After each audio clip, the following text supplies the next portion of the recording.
In this week's Business of Esports Minute, Riot Games Spying, Sony X Discord, and Stadia Lead Quits. When business meets gaming, one man, one profit, knows all.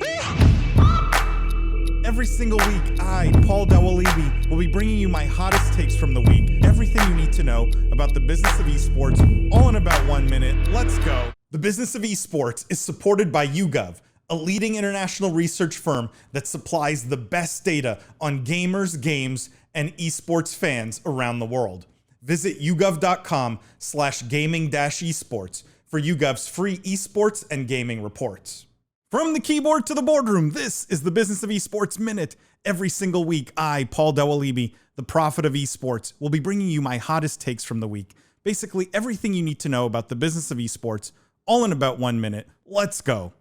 This week, Riot Games told users they were updating their privacy policy, giving the company permission to record Valorant voice communications.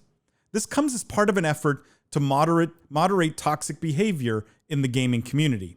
This is a headline that should scare gamers. While Riot claims they are recording voice communications to weed out toxic players, it's far more likely they are doing this to collect data that they can later use or sell. Given Riot's Chinese ownership, this is doubly worrisome, as policing what can be done with the data is that much more difficult. I hope that other games do not follow suit, as tempting as it may be, but Riot is unfortunately setting a bad precedent here. In other news, Sony recently invested in Discord and now holds a minority stake in the company. The online communications platform is now expected to be integrated into Sony's PlayStation Network by 2022. Very interesting that Sony would swoop in with a partnership so soon after acquisition talks with Microsoft broke down. Any follower of the prophet knew that Discord would never sell for $10 billion.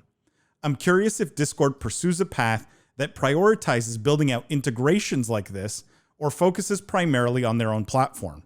Either way, this is a win for both Sony and Discord. Sony gets best-in-class communication and community functionality, and Discord gets millions of new users ahead of a likely IPO. Finally, it was recently revealed that John Justice, the vice president and head of product at Google Stadia, has left the company.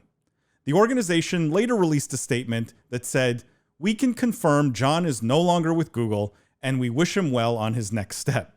Hopefully, John is headed for greener pastures here, maybe to avoid shouldering some of the blame for Stadia's failure. The product just didn't make any sense.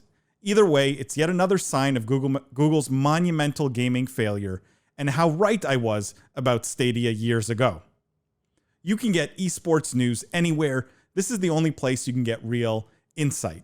For more of this, as well as the most exceptional lineup of guests, please tune in every week to the Business of Esports podcast and every Wednesday evening into the Business of Esports after show live stream.